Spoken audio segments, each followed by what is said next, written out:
ახალგაზრდებში კონსტრუქციული მსჯელობის განვითარებას უმნიშვნელოვანესი როლი აქვს მათი პირადი ზრდისთვის, ასევე საზოგადოების ჯანსაღი განვითარებისთვის.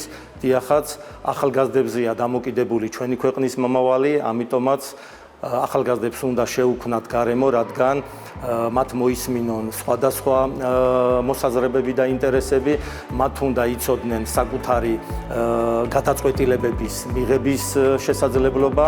ჩვენზეა დამოკიდებული, რომ ახალგაზრდებს შეუქმნათ გარემო, რადგან მათ თავისუფლად დააფიქსირონ თავისი პირადი აზრი.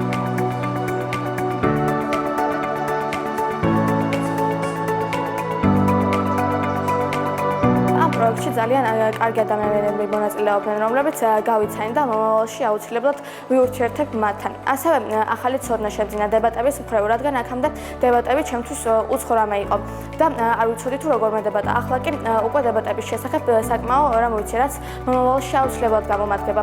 ასევე გავიცანი ახალი ადამიანები, რომლებთანაც ურთიერთობა მექნება მომავალშიც და მათთან ერთად გავაგრძელებ სხვადასხვა პროექტში მონაწილეობას.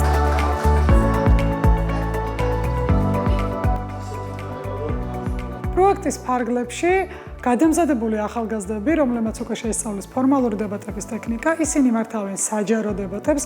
საჯარო დებატი არის პროცესი, როდესაც ახალგაზრდები მსჯელობენ ფართო აუდიტორიის წინაშე გარემოს დაცვის თემატიკაზე და ისინი საზოგადოებას აცნობენ მათ მუნიციპალიტეტებში არსებულ გარემოს დაცვის თემატიკის მიმართულებით სხვადასხვა აქტუალურ საკითხებს. საჯარო დებატების შემდეგ იმართება დისკუსია, კითხვა-პასუხის რეჟიმი და საჯარო დებატებში მოდებატებებთან ერთად ჩართული არიან ადგილობრივი თემის წარმომადგენლები და მათი დაინტერესება ისევე ძალიან მაღალია, როგორც ჩვენი მოდებატების.